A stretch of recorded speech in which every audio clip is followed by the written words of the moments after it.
তো ইসলামিক ফাইন্যান্সের চ্যাপ্টার 2, এগুলো একদম বেসিক কথাবার্তা, নিজে নিজে পড়লেই মোটামুটি বোঝা যায়। তো জাস্ট আমি মেইন মেইন কথাগুলো একটু বলে যাই যে আসলে কি আছে এখানে। তো এখানে প্রথম স্লাইডে তেমন গুরুত্বপূর্ণ কিছুই নেই, যে ইসলাম হচ্ছে একটা কম্প্রিহেন্সিভ সিস্টেম যেটা আমাদেরকে সব দিক থেকে গাইডলাইন দেয়। আমাদের জীবনের যা কিছুই আমরা যেভাবে চলতে চাই, আমাদের প্রত্যেকটা কাজে কর্মে সবকিছুতেই ইসলাম হচ্ছে আমাদেরকে গাইড করে।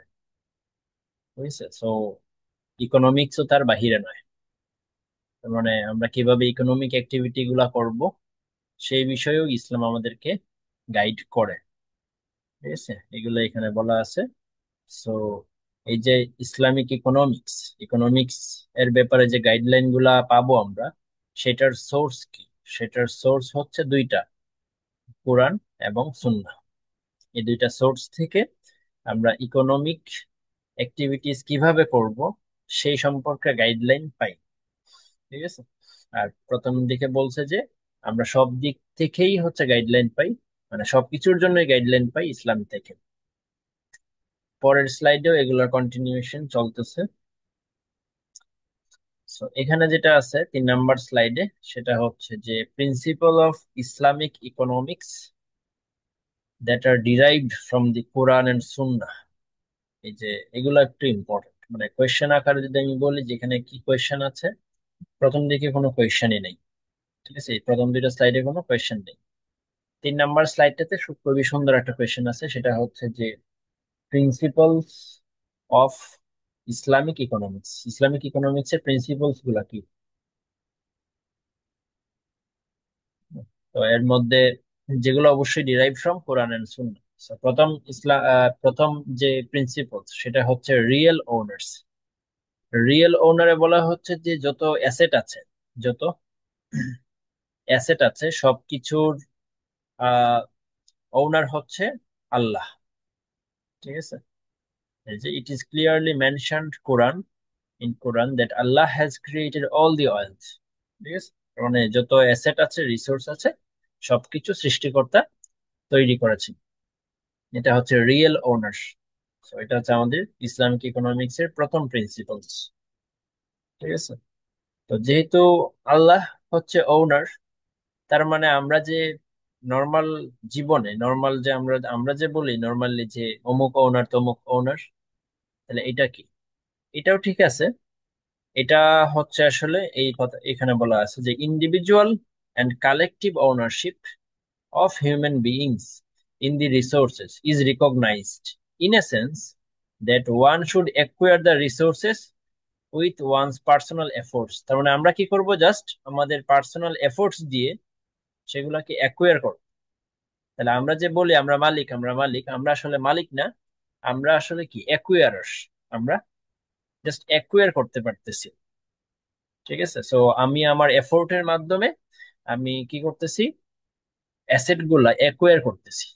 সেম ভাবে যে অ্যাকুয়ার করতেছে সে মালিক হয়ে যাচ্ছে, মানে সে তার কাছে যাচ্ছে জিনিসগুলা। কিন্তু এই সব কিছুরই রিয়েল ওনার হচ্ছে সৃষ্টিকর্তা। এবং এখানে লাস্ট প্যারাগ্রাফটাতে বলছে যে এই যে অ্যাসেট গুলা, এগুলা তুমি হচ্ছে ইউটিলাইজ করো।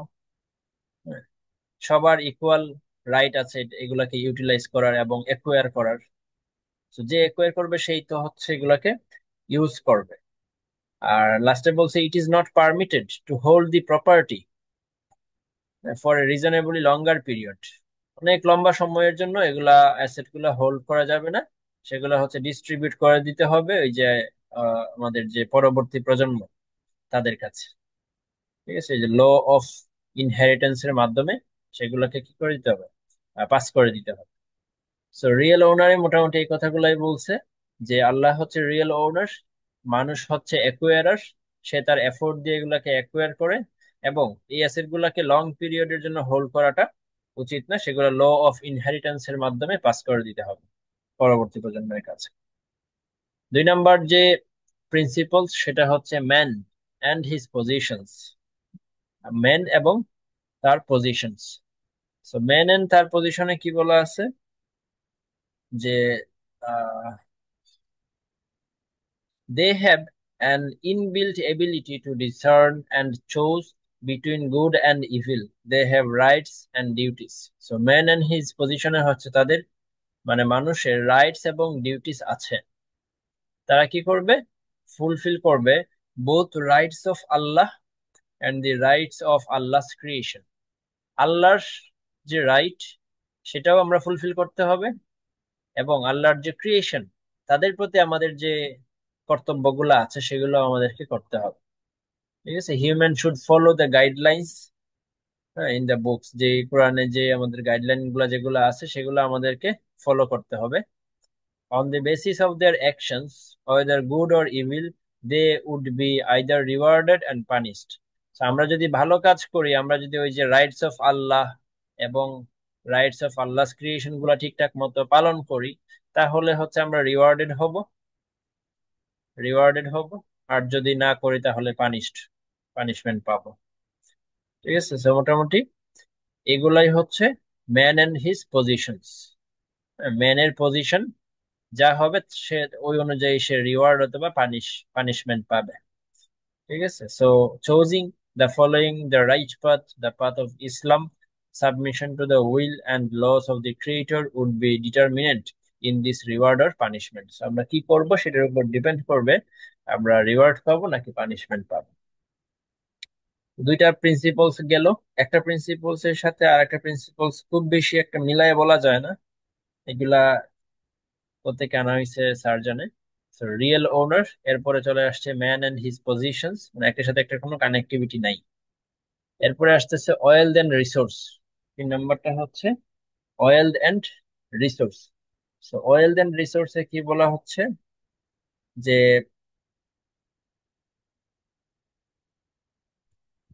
আল্লাহ হচ্ছে ক্রিয়েট করছে অ্যাবান্ডেন্ট অয়েল। আমরা যে নর্মালি বলি যে লিমিটেড অয়েল বা রিসোর্স, সেটা আসলে কোরআনে বলা নাই। কোরআনে বলা আছে যে আল্লাহ কি করছে অ্যাবান্ডেন্ট অয়েল, মানে প্রচুর অ্যাবান্ডেন্ট অয়েল এবং রিসোর্স আল্লাহ ক্রিয়েট করছে।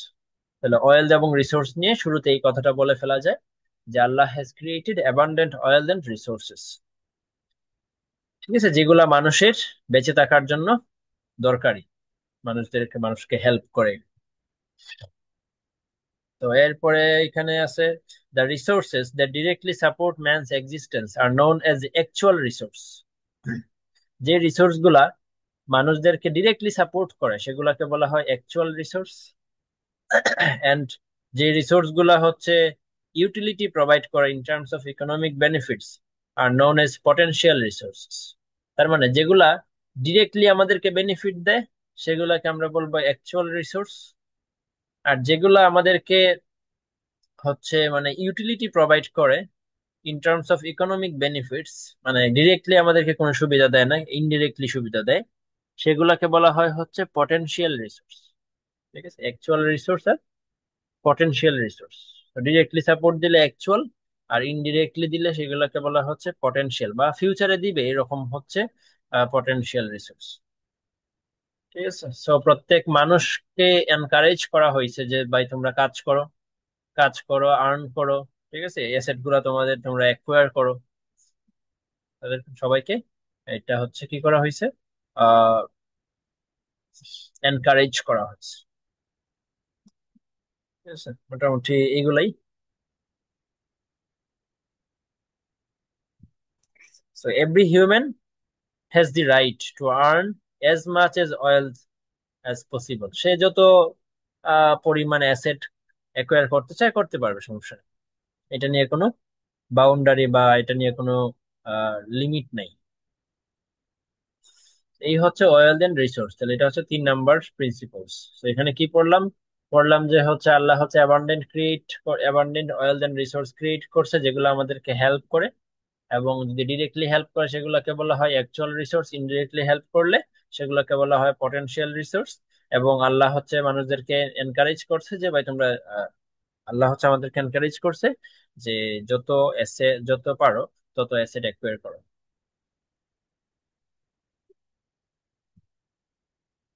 এরপরে আসতেছে 4 নাম্বার যে প্রিন্সিপল, সেটা হচ্ছে ইকোনমিক ট্রাস্ট এন্ড রিলেশনশিপস।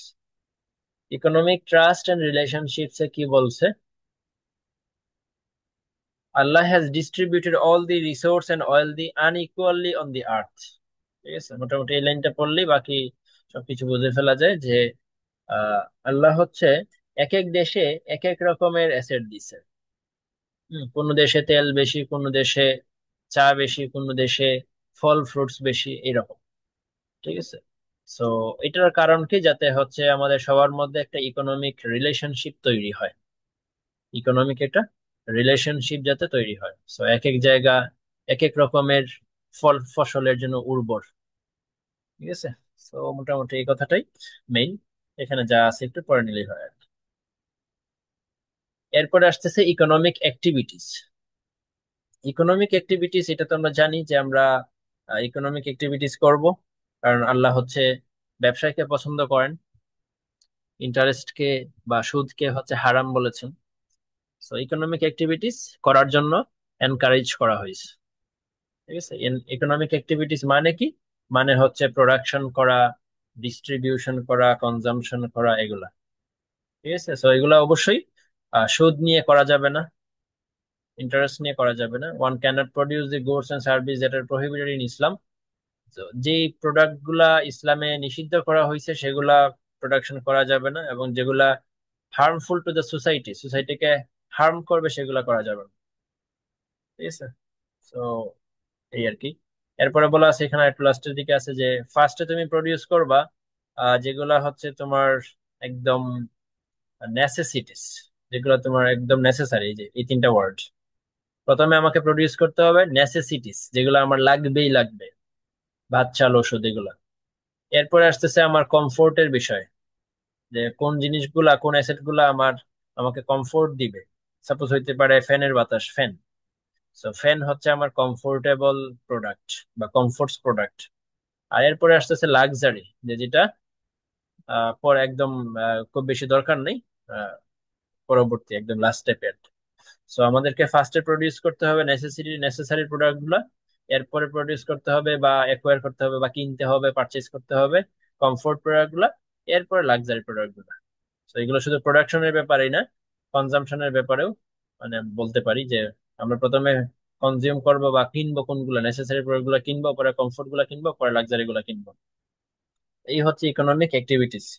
এরপর আসতেছে ট্রেড অ্যান্ড বিজনেস। সো হ্যাঁ, আমি এটা মনে হয় ইকোনমিক অ্যাক্টিভিটিস এর আন্ডারে বলে ফেলতেছিলাম, ট্রেড এন্ড বিজনেস এর বিষয়টা। সো ট্রেড এন্ড বিজনেস এবং ইকোনমিক অ্যাক্টিভিটিস খুব বেশি আসলে পার্থক্য করাও যায় না ওইভাবে। ইকোনমিক অ্যাক্টিভিটিস মানেই তো আসলে ট্রেড এন্ড বিজনেস। যাই হোক, দুইটা প্রিন্সিপাল বানানো হয়েছে। ইকোনমিক অ্যাক্টিভিটিস আমরা বলবো যে এখানে প্রোডাকশন, ডিস্ট্রিবিউশন, কনজাম্পশন নিয়ে, আর হচ্ছে নেসেসারি কমফোর্টস এবং লাক্সারি প্রোডাক্ট গুলো নিয়ে বলবো। আর ট্রেড এন্ড বিজনেসে বলতে পারি যে হচ্ছে আল্লাহ হ্যাজ পারমিটেড দ্য ট্রেড, ট্রেডকে পছন্দ করেন, ইন্টারেস্টকে ইন্টারেস্টকে হচ্ছে নিষিদ্ধ করেছেন। এই জিনিসগুলা এখানে বলতে হবে ট্রেড এন্ড বিজনেসে। এরপরে আসতেছে role and nature of money. Money, so মানিকে হচ্ছে বলা হয় মিডিয়াম অফ এক্সচেঞ্জ। সো এটা আমরা নর্মালি মানি সম্পর্কে যা জানি এখানে বলে দিলেই হবে। ইসলামের ভিউ আর আমাদের ভিউ অলমোস্ট সিমিলার এখানে, যে মানি হচ্ছে কি exchange of, medium of exchange and measure of value. কোনো কিছু ভ্যালু করতে হেল্প করে এবং মিডিয়াম অফ এক্সচেঞ্জ হিসেবে কাজ করে। তো ইসলাম আবার হচ্ছে বার্টার সিস্টেমকে মনে হয় এখানে হারাম বলে। The rationale behind the principle is that every human being needs a large number of commodities for survival. আমাদের জন্য অনেক প্রোডাক্ট লাগে আমাদের সার্ভাইভালের জন্য, বেঁচে থাকার জন্য। The transaction of exchange is inevitable, আমাদের ট্রানজাকশন করতে হয়। So but there must be a measure on the basis of which price can be determined. এই যে আমরা এক্সচেঞ্জ করবো সেগুলা মেজার করার জন্য তো একটা জিনিস লাগবে, but there must be a measure on the, তো বললাম। এরপরে আছে therefore all this commodities need a medium to measure their exact value. ঠিক আছে, এই প্রত্যেকটা কমোডিটিস কে মেজার করার জন্য আমাদের তো একটা মিডিয়াম লাগবে, ওই মিডিয়ামটাই হচ্ছে মানি।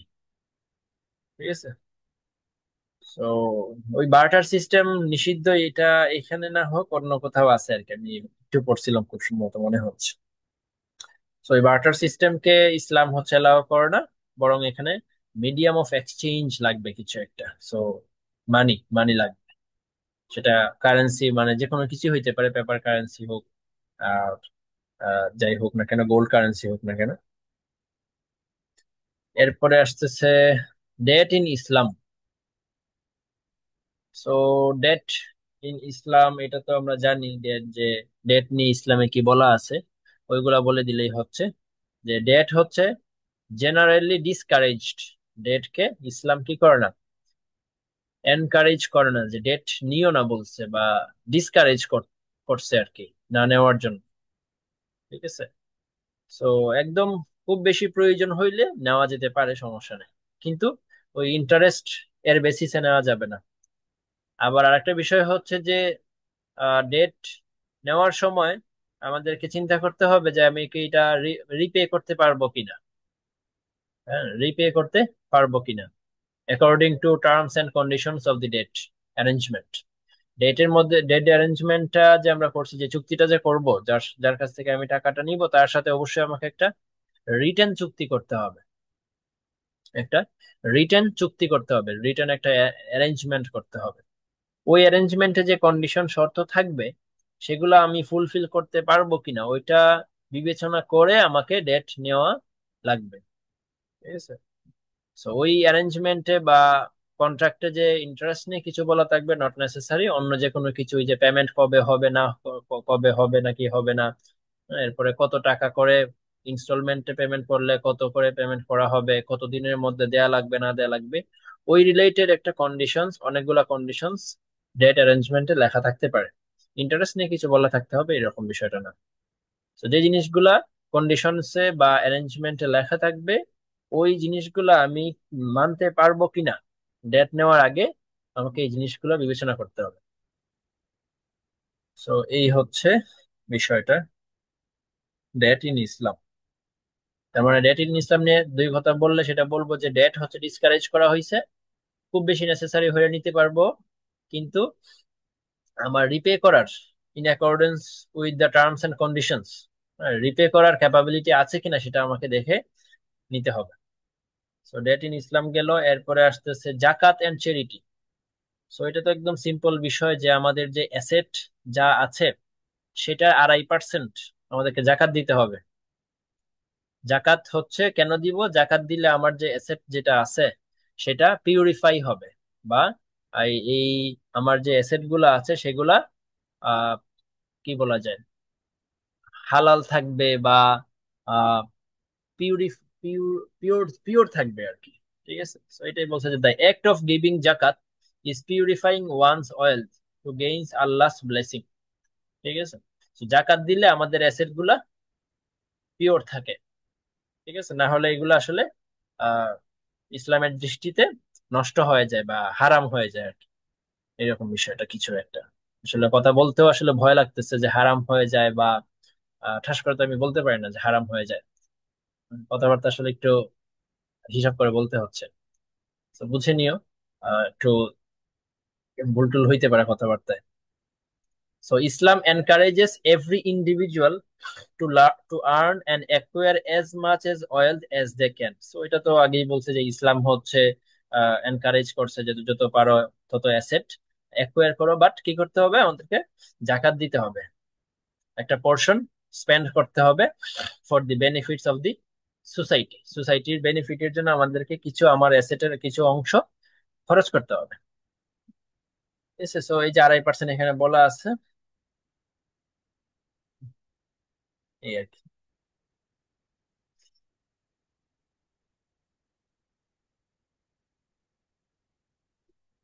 সো এরপরে আসতেছে কি, জাকাত এন্ড চ্যারিটি গেল, দেন আসতেছে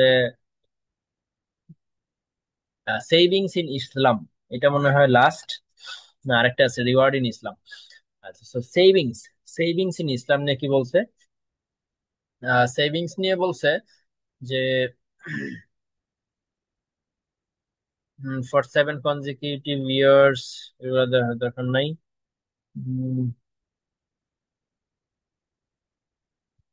মানে এখানে ওভারঅল মানে গঠন কিছু গঠন মনে হয় কোর্সের মধ্যে এখানে বলা আছে। এখানে মেইনলি বলা হয়েছে যে সেভিংস করার জন্য বলা হয়েছে। হ্যাঁ, আমার যে ফিউচার জেনারেশন আছে তাদের জন্য সেভ করার কথা বলা হয়েছে। কারণ এখানে একটা এক্সাম্পল আছে, যে নিচের প্যারাগ্রাফটাতে একটা এক্সাম্পল আছে, যে কোনো একজন ব্যক্তি খুব সম্ভবত নবীজিকে জিজ্ঞেস করেছিল, মানে আমাদের যে প্রফেটকে জিজ্ঞেস করেছিল যে আমার যে অ্যাসেট আছে সেগুলো আমি চাচ্ছি সবকিছু চ্যারিটিতে দিয়ে দিতে, মানে সবকিছু দান করে দিয়ে দিতে। তো এরপরে মনে হয় প্রফেট বলছে যে প্রফেটকে সে জিজ্ঞেস করছে যে 2/3 দিয়ে দিব, মানে 2/3 দিয়ে দিব কিনা চ্যারিটিতে। ফার্স্টে মনে হয় বলছে যে ফুলটা, মানে পুরা অ্যাসেট দিয়ে দিব কিনা, মানে যা আছে আমার। একজন ব্যক্তি জিজ্ঞেস করতেছে যে আমার যা অ্যাসেট আছে আমি কি সব দিয়ে দিব কিনা।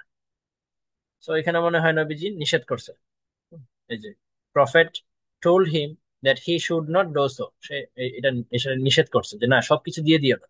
এরপরে বলছে তাহলে আমি 3/2 অংশ দিয়ে দেই। এখানেও নবীজি রিফিউজ করছে, এখানেও না করছে যে না 3/2 অংশ দিও না। এরপরে সে বলছে তাহলে 1/3 দিয়ে দেই। হ্যাঁ, 1/3 মানে 3/1 অংশ দিয়ে দেই। এক্ষেত্রে মনে হয় নবী হচ্ছে, মানে আমাদের প্রফেট হচ্ছে রাজি হইছে। তার মানে এটা দিয়ে বোঝানোর চেষ্টা করতেছে যে তাহলে তুমি কি করো, তোমার ফিউচার জেনারেশনের জন্য সেভ করো, মানে সবকিছু দান করে দিও না। সবকিছু যদি তুমি চ্যারিটি দিয়ে দাও তাহলে তো তোমার সেভিংস থাকলো না। এই এক্সাম্পলের মাধ্যমে মোটামুটি এটাই বোঝানো হয়েছে আর কি। তার মানে জেনারেল কথাবার্তা যদি আমরা বলতে চাই যে সেভিংস ইন ইসলাম, যে হ্যাঁ সেভিংস করতে বলা হয়েছে Islam. Reward in Islam.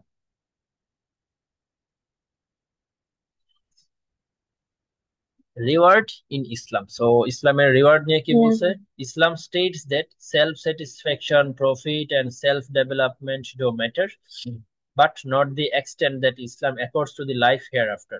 There is much beyond these materialistic rewards in the form of heaven. So বলতেছে যে শুধু দুনিয়ার রিওয়ার্ড নিয়ে এখানে আসলে বলে নাই।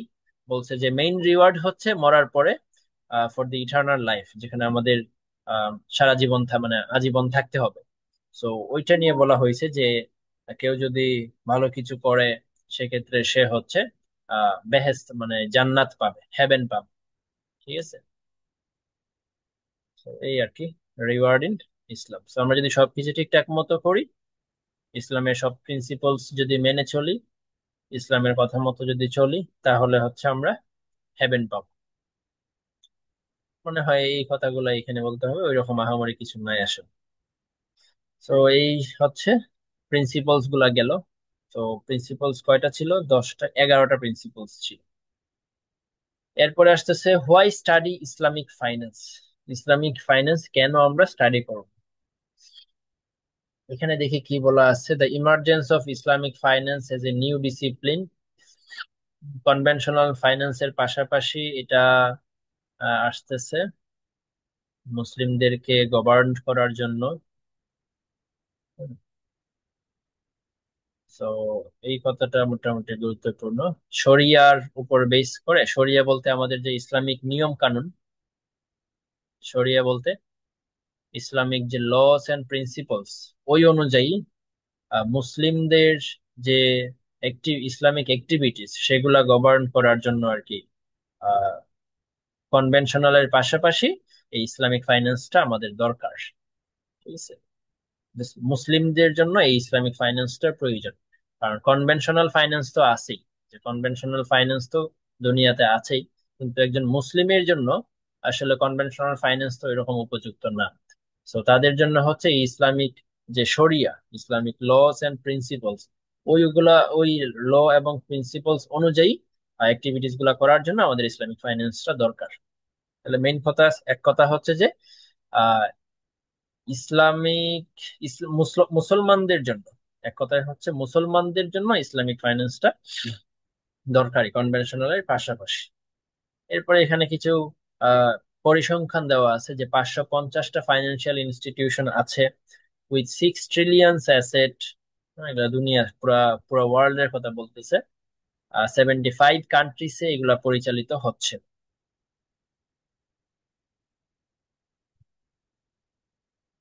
এরপরে কি বলা আছে যে আরেকটা কথা এখানে গুরুত্বপূর্ণ, সেটা হচ্ছে যে আহ ইসলামিক ফাইন্যান্স কেন দরকার। সেটা হচ্ছে যে prohibition of riba, prevention of gharar, and prohibition of maisir, এই তিনটা জিনিস থেকে বেঁচে থাকার জন্য আমাদের ইসলামিক ফাইন্যান্স প্রয়োজন। কারণ কনভেনশনাল সিস্টেমে রিবা আছে, ঘারারটাকে ওইভাবে হ্যান্ডেল মেবি করা হয় না, এবং মাইসির এটাকেও খুব বেশি ওইভাবে মানা হয় না। তো এই তিনটা জিনিসকে ইয়া করার জন্য, তিনটা জিনিস থেকে বেঁচে থাকার জন্য ইসলামিক ফাইন্যান্সটা হচ্ছে মুসলমানদের জন্য প্রয়োজন। তো রিবা মানে তো আমরা জানি, রিবা মানে হচ্ছে ইন্টারেস্ট, মানে সুদ। ঘাড়ার, ঘাড়ার মানে খুব সম্ভবত আনসার্টেনিটি। ঘাড়ার মানে খুব সম্ভবত আনসার্টেনিটি, হ্যাঁ, অনিশ্চয়তার যে একটা বিষয়। আর মাইসির মানে হচ্ছে গ্যাম্বলিং এর মতো, গ্যাম্বলিং মেবি। আমি একদম কনফিডেন্ট না, মানে একদম শিওর না, একটু ভুলে গেছি। বাট এগুলা একটু নোট টোট দেখলেই পাওয়া যাবে, বা চ্যাট জিপিটি কে বললেই বলে দিবে যে ঘাড়ার মানে কি। ঘাড়ার মানে খুব সম্ভবত আনসার্টেনিটি, এবং মাইসির মানে হচ্ছে গ্যাম্বলিং। ঠিক আছে, আমি চাইলে এখানে একটু চ্যাট জিপিটি ওপেন করতে পারি।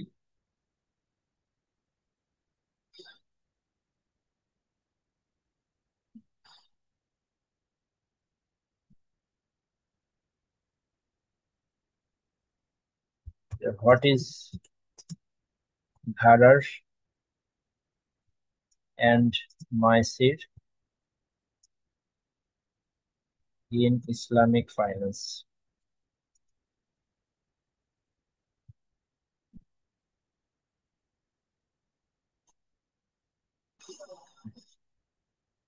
এই যে ঘাড়ার মানে হচ্ছে আনসার্টেনিটি অর এম্বিগুইটি। ঠিক আছে, সো সাপোজ এক্সাম্পল হচ্ছে যে selling goods that the seller does not possess or can not deliver. ঠিক আছে, আমার গাছে সাপোজ এখনো আম ধরেই নাই, আমি কি করলাম, এগুলো একজনের কাছে বিক্রি করে দিলাম, যে আম যা আসবে ওইটার বেসিসে আমি আন্দাজে একটা, আমি বললাম যে আমাকে 10,000 টাকা দিয়ে দাও, এই গাছে যা আসবে সব তোমার। তো এরকম, এটা তো আনসার্টেন, এই গাছে আসতেও পারে আম নাও আসতে পারে। তো এইরকম বিষয়গুলো হচ্ছে ঘাড়ার, মানে যেখানে আনসার্টেনিটি আছে যে কি হবে সেটা আমরা জানি না। Insurance contracts with unclear conditions or outcomes, derivatives or speculative futures where the underlying asset may not exist, এরকম আর কি।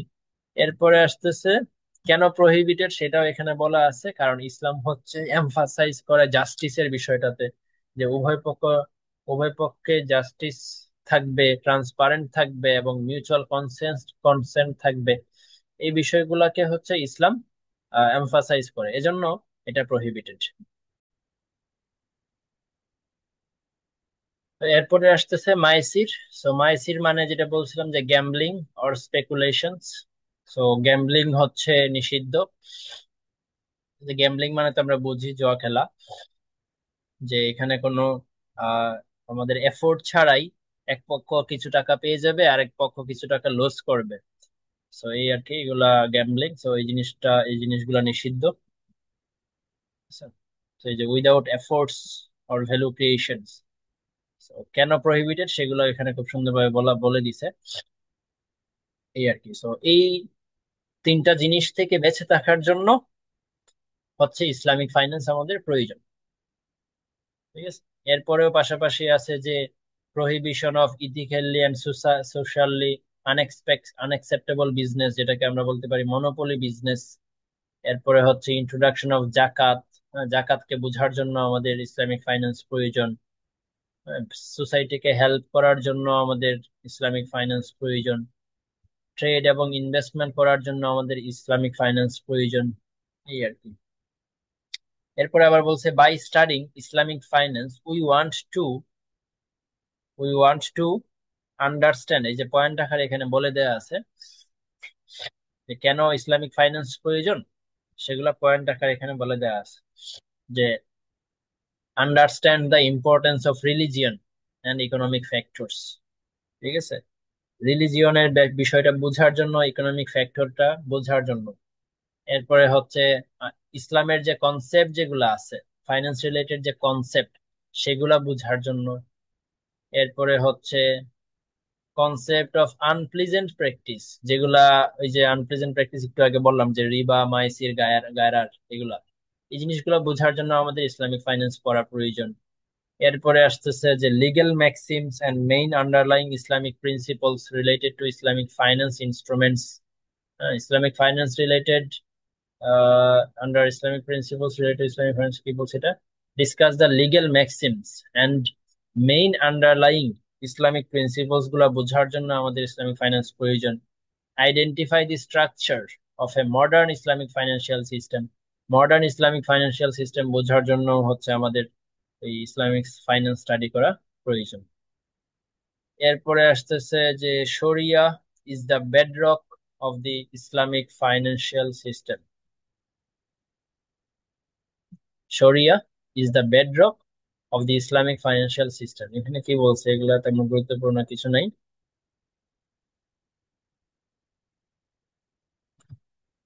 এরপরে আগাই।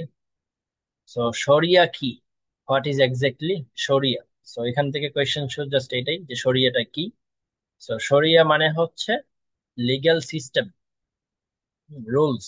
শরিয়ার ইয়া সম্ভবত ল, রুলস। তো এটা অবশ্যই ইসলামিক রুলস হবে। ঠিক আছে, এটা কোত্থেকে আসছে শব্দটা? আহ শব্দটা আসছে মনে হয় যে আরবিক ল্যাঙ্গুয়েজ টার্ম শারিয়াহ, এটা থেকে। আর এই শরিয়া গুলা বা রুলস, রুলস গুলা বা ল গুলা কোত্থেকে আসে, বা শরিয়ার সোর্স কি, সেটা হচ্ছে কোরআন এবং হাদিস। কোরআন এবং হাদিস। তো কোরআন তো আমরা চিনি, কোরআন মানে হচ্ছে ইসলামের যে ফান্ডামেন্টাল যে একটা বুকস, হিন্দুদের যেরকম খুব সম্ভবত গীতা, ওইটার মতো। আর হাদিস মানে হচ্ছে আমাদের যে প্রফেট মোহাম্মদ সাল্লাল্লাহু আলাইহি সাল্লাম, ওনার কথাবার্তা, ওনার চাল চলন, ওনার অ্যাক্টিভিটিস, এই সবকিছুকে বলা হয় হাদিস। এরপরে আসতেছে সো শরিয়া ডিলস উইথ মেনি টপিকস।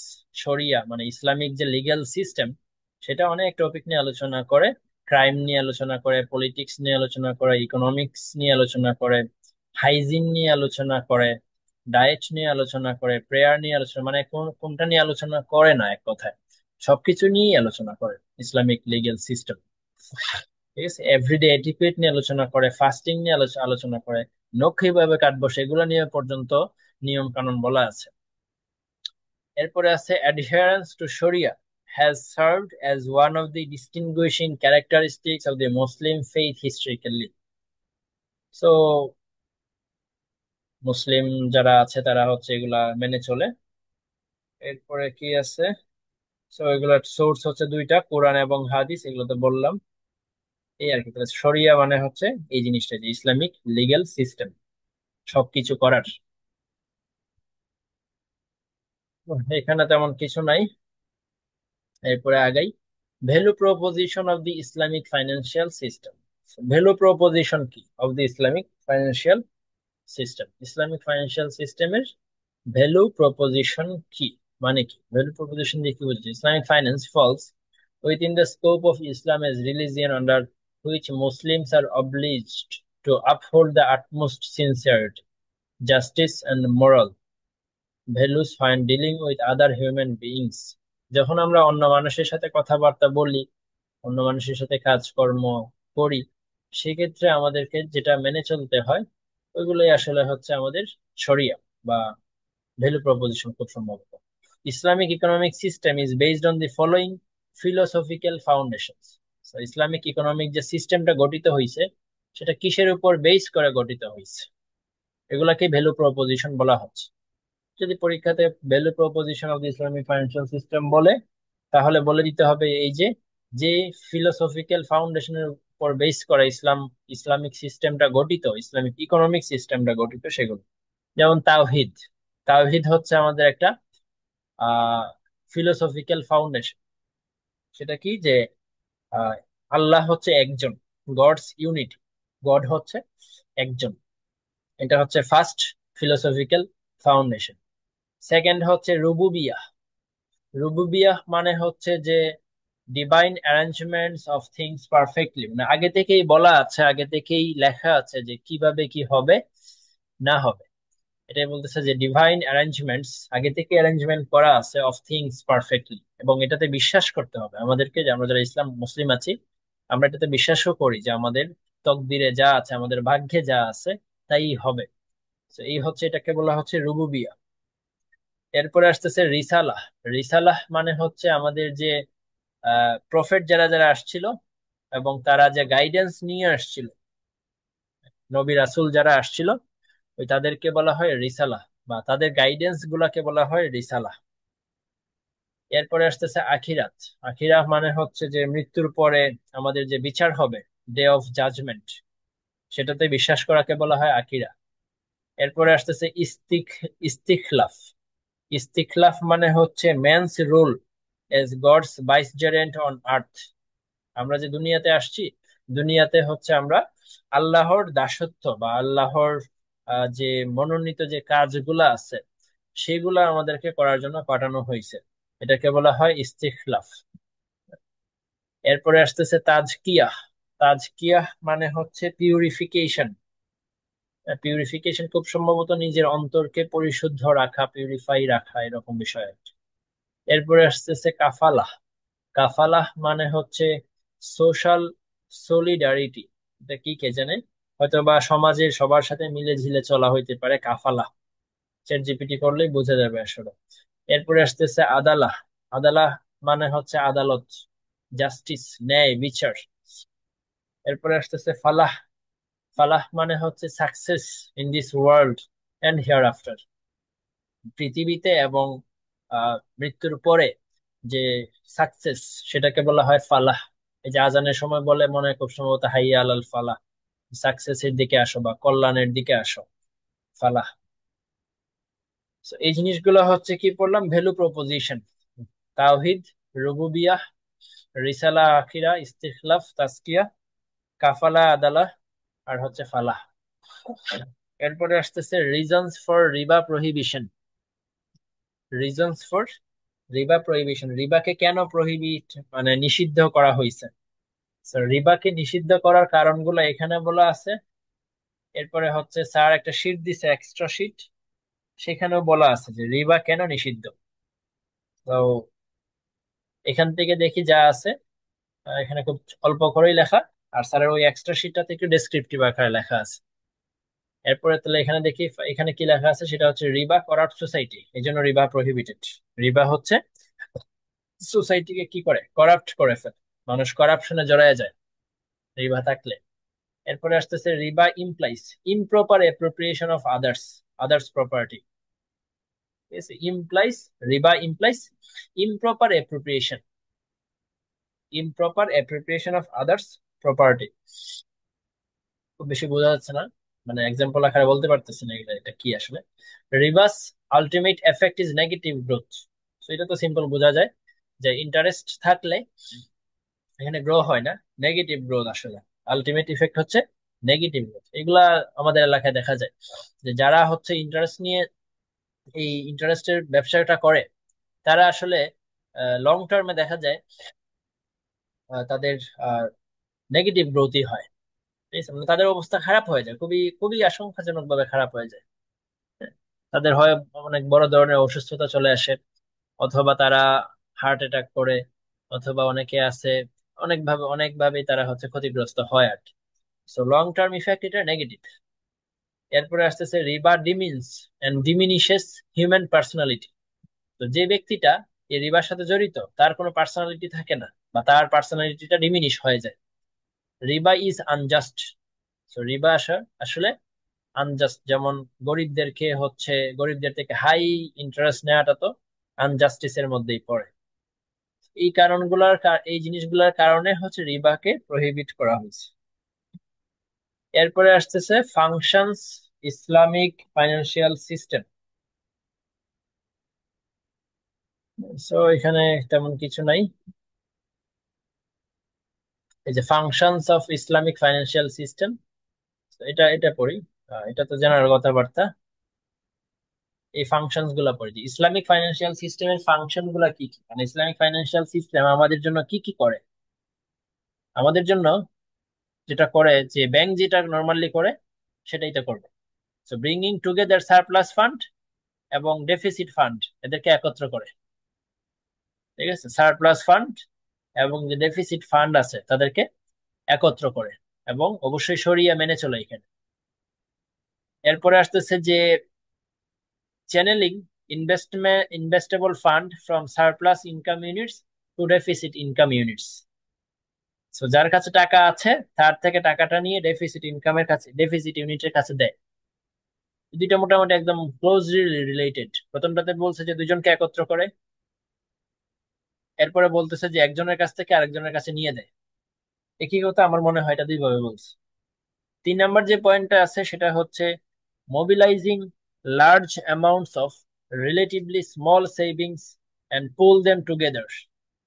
তো বলতেছে যে ছোট ছোট মানুষের কাছ থেকে, মানে ছোট ছোট মানুষ না, সরি, মানে সমাজের অনেক মানুষ থেকে অল্প অল্প পরিমাণে যে সেভিংস গুলা আছে সেগুলা কালেক্ট করে বড় একটা অ্যামাউন্ট করে তৈরি করে, সেটাকে পরে ভালো খাতে ইনভেস্ট করে। এটার কথাই বলা হয়েছে 3 নাম্বারটা, যে মোবিলাইজিং লার্জ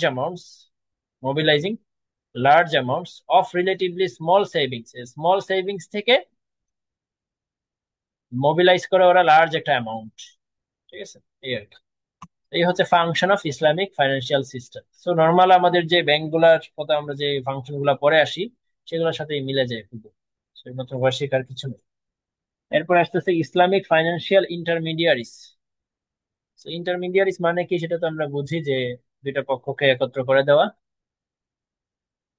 তো এখানে একটু হিস্টোরির কথা বলা আছে, যে আহ এখানে নাই, এইখানে নর্মাল কথাবার্তা। আল মুদারাবা নিয়ে এটা এখানে বলে আছে, হালকা বলা আছে যে ইসলাম হচ্ছে fully recognize the useful role in the financial intermediaries can play, historically the role of financial intermediary in the Islamic economy. Islamic ইকোনমিতে ইসলামিক যে ইন্টারমিডিয়ারিজ যারা আছে তারা কি করতো, তারা হচ্ছে যে মুদারাবা সার্ভিসটা প্রোভাইড করতো। ঠিক আছে, মুদারাবা সার্ভিসটা প্রোভাইড করতো। সেটা কিরকম, যে it can be expressed, Mudaraba মানে কি, মুদারাবা মানে হচ্ছে প্রফিট শেয়ারিং বিজনেস, বা প্রফিট শেয়ারিং বেসিসে বিজনেস করা আর কি। আমি কিছু টাকা দিয়ে দিলাম, সে তাহলে ব্যাংক হচ্ছে একজন বিজনেসম্যানকে টাকা দিবে, বিজনেসম্যান হচ্ছে কি করবে, ব্যবসা করবে। এটাকে বলা হচ্ছে আল মুদারাবা। তো এরকম, এটা হচ্ছে ইসলামিক ফাইন্যান্সিয়াল সিস্টেমে অনেকদিন আগে থেকে চলে আসছে। ঠিক আছে, বাট এখানে ট্রাস্টের বিষয় আছে। ট্রাস্টের বিষয় নিয়ে এখানে মনে হয় বলা নাই, so আমি আর না বলি। দেখ, এরপরে কি আছে দেখি। পরে হচ্ছে যে এই যে মুদারাবা নিয়ে বলতেছে, যে মুদারাবা হচ্ছে আগে থেকে, অনেক আগে থেকে প্রচলিত ছিল। এটা কোয়াইট কমন ছিল, এবং বিজনেসম্যানদের মধ্যে এটা ছিল। Islamic scholars consider the earnings or profits from an intermediary role as a genuine occupation. So এখানে কিছু নাই আসলে গুরুত্বপূর্ণ, স্কিপ করি, বকর চকর না করে। এখানে বলা আছে যে types of Islamic financial intermediaries. Islamic financial intermediaries গুলা কি কি আসলে। তো আমরা নর্মালি যেগুলা চিনি সেগুলার আগে পিছিয়ে ইসলামিক লাগাই দিলে হয়ে যাবে। যেমন কমার্শিয়াল ব্যাংক, সেটার আগে লাগাই দিল Islamic, Islamic commercial bank. Savings and loan association, এটা তো আমরা নর্মালি শুনে আসছি। Mutual funds, credit unions, contractual saving institutions, Islamic insurance companies, pension funds, investment intermediaries, finance companies and mutual funds. এগুলাকে বলা হচ্ছে ইসলামিক ফাইন্যান্সিয়াল ইন্টারমিডিয়ারিজ। এরপরে আসতেছে প্রি রিকুইজিটস। এটা রিকুইজিটস লেখা কেন, এটা মনে হয় প্রি রিকুইজিটস নাকি রিকুইজিটস হইতে পারে। Requisites of Islamic financial system. So Islamic financial সিস্টেমের জন্য আসলে কি দরকার, একটা দেশে ইসলামিক সিস্টেম যদি আমরা চালাইতে চাই, সেক্ষেত্রে আগে থেকে আমাদেরকে কি কি রিকুইজিটস লাগবে। যেমন স্ট্রং রিস্ক ম্যানেজমেন্ট প্র্যাকটিস থাকতে হবে, স্ট্রং রিস্ক ম্যানেজ করার প্র্যাকটিস থাকতে হবে। ইফেক্টিভ রেগুলেশনস থাকতে হবে। আমাদের দেশে কিন্তু ইসলামিক রেগুলেশনস নাই, মনে হয় বানাচ্ছে। মোশাররফ স্যার প্রায় বলতেছে ক্লাসে যে রেগুলেশনস হচ্ছে একটা আইন তৈরি হইতেছে, ইসলামিক আইন। এরপরে আসতেছে সাউন্ড কোঅপারেট অ্যান্ড শরিয়া গভর্নেন্স। সাউন্ড কর্পোরেট অ্যান্ড শরিয়া গভর্নেন্স। সো গভর্নেন্স মানে তো আমরা বুঝি যে একটা অর্গানাইজেশন কেমনে চলবে, ওই রিলেটেড একটা শরিয়া গভর্নেন্স কিন্তু এখন পর্যন্ত ওই রকম ভাবে নাই আমাদের দেশে। সো এটা একটা ইসলামিক ফাইন্যান্সিয়াল সিস্টেমের জন্য রিকুইজিটস যে একটা সাউন্ড কর্পোরেট গভর্নেন্স থাকবে। কর্পোরেট গভর্নেন্স, গভর্নেন্স আমরা করি না, কর্পোরেট গভর্নেন্স মানে সবকিছু যাতে সবকিছু ঠিকঠাক মতো, যাতে অর্গানাইজেশনের সবকিছু যাতে ঠিকঠাক মতো চলে, সেটাকে তো আমরা বলি কর্পোরেট গভর্নেন্স। হায়ারার্কি, যে স্তরে স্তরে যে মানুষদের পদ পদবি, এই জিনিসগুলো হইতে হবে কি শরিয়া মোতাবেক হইতে হবে। সাপোর্টিভ লিগ্যাল ফ্রেমওয়ার্ক, একটা লিগ্যাল ফ্রেমওয়ার্ক লাগবে। আর robust economic accounting disclosure and taxation regime লাগবে। এই জিনিসগুলো হচ্ছে ইসলামিক ফাইন্যান্সিয়াল সিস্টেমের রিকুইজিটস। কি কি? স্ট্রং রিস্ক ম্যানেজমেন্ট প্র্যাকটিস থাকতে হবে, ইফেক্টিভ রেগুলেশনস লাগবে, শরিয়া গভর্নেন্স লাগবে, একটা লিগ্যাল ফ্রেমওয়ার্ক লাগবে, আর হচ্ছে অ্যাকাউন্টিং ডিসক্লোজার রোবাস্ট হইতে হবে। এই হচ্ছে রিকুইজিটস। এরপরে আসতেছে principles and development of Islamic finance. Principles and development of Islamic finance, তো এখানেও কিছু প্রিন্সিপলস বলা আছে। আমরা চ্যাপ্টারের শুরুর দিকেও কিন্তু কিছু প্রিন্সিপলস পড়ছি। সো এখানে বলা হচ্ছে যে প্রিন্সিপাল কি, যে প্রহিবিশন অফ ইন্টারেস্ট, ইন্টারেস্ট নিয়ে ব্যবসা করা যাবে না অথবা ইন্টারেস্ট নেওয়াই যাবে না। 2 নম্বর হচ্ছে money as a potential capital, এটা হচ্ছে 2 নম্বর principles. It joins hands with other resources to undertake a productive activity. বলতেছে মানি হচ্ছে আমাদেরকে কি করে, প্রোডাক্টিভ অ্যাক্টিভিটি করতে হেল্প করে। এটা কেন কেমনে প্রিন্সিপাল কে জানে। সো 3 নম্বর হচ্ছে প্রিন্সিপাল যেটা, সেটা আবার বোঝা যায় স্পষ্ট, যে রিস্ক শেয়ার করতে হবে। নর্মালি টাকা দিয়ে দেই, মাসে মাসে ইন্টারেস্ট পেয়ে যাই, এখানে তো আমি রিস্ক নিচ্ছি না। এটা ইসলামিক প্রিন্সিপালস না। ইসলামিক প্রিন্সিপাল হচ্ছে রিস্ক আমাকে নিতে হবে, দুই পক্ষকে রিস্ক নিতে হবে। এরপরে হচ্ছে প্রহিবিট করতে হবে স্পেকুলেটিভ বিহেভিয়ার, যে আমাদের যে গ্যাম্বলিং, গ্যাম্বলিং নেওয়া যাবে না। তাহলে এই যে উম, একটু আগে যে চ্যাট জিপিটি থেকে দেখছিলাম ঘাড়ার আর কি জানি মাইসির, এইগুলাই কিন্তু এখানে বলা হচ্ছে। যে এই যে প্রথমটাতে বলা হইলো রিবা, 4 নম্বরটাতে বলা হচ্ছে স্পেকুলেটিভ বিহেভিয়ার, মানে যেটা হচ্ছে লাস্টেরটা মাইসির, গ্যাম্বলিং। আর এখানে বলছে আর দুইটা কথা, যে রিস্ক শেয়ার করতে হবে আর মানি এজ এ পটেনশিয়াল ক্যাপিটাল। এরপরে আসতেছে এখানে স্যাংসিটি অফ কন্ট্রাক্টস, এটা দিয়ে কি বুঝাইছে, upholding contractual obligations and the disclosure as a sacred duty to reduce the risk of asymmetric information moral hazard. So, asymmetric information or moral hazard কমানোর জন্য আমাকে কি করতে হবে, ওই যে লিখিত কন্ট্রাক্ট করতে হবে, এই টাইপের কিছু বলা বলা হচ্ছে মনে হচ্ছে, যে লিখিত কন্ট্রাক্ট থাকতে হবে। ঠিক আছে, লিখিত কন্ট্রাক্ট থাকলে ভালো। 6 নম্বরটাতে বলতেছে sharing approved activities, sharing approved activities, যেই অ্যাক্টিভিটিস গুলা ইসলাম এলাও করে একমাত্র সেগুলাই করতে হবে। ঠিক আছে, এটা হচ্ছে আরেকটা প্রিন্সিপলস, যে only activities that don't violate the rules of sharia, ইসলামের যে রুলস সেটাকে যেটা ভায়োলেট করে না, ওই অ্যাক্টিভিটিস গুলাই শুধুমাত্র করা যাবে। তুমি অ্যালকোহলের বিজনেস করতে পারবা না, গ্যাম্বলিং করতে পারবা না, ক্যাসিনোর বিজনেস করতে পারবা না। এরপরে আসতেছে সোশ্যাল জাস্টিস। সোশ্যাল জাস্টিস, এটা তো নাম শুনেই বোঝা যাচ্ছে যে সমাজের প্রতি আমাদেরকে জাস্টিস করতে হবে। তো এই জিনিসগুলোও কিন্তু প্রিন্সিপলস পড়লাম, এখানে 7টা প্রিন্সিপলস পড়লাম। হ্যাঁ, এটা এই প্রিন্সিপলস গুলা ডেভেলপমেন্ট অফ ইসলামিক ফাইন্যান্সের সাথে জড়িত, ডেভেলপমেন্ট অফ ইসলামিক ফাইন্যান্সের সাথে জড়িত। শুরুর দিকে যে ইয়াগুলা পড়লাম, প্রিন্সিপলস গুলা পড়লাম, সেগুলার একটু অন্যভাবে মনে রাখতে হবে। আসসালামু আলাইকুম। হ্যাঁ সজল।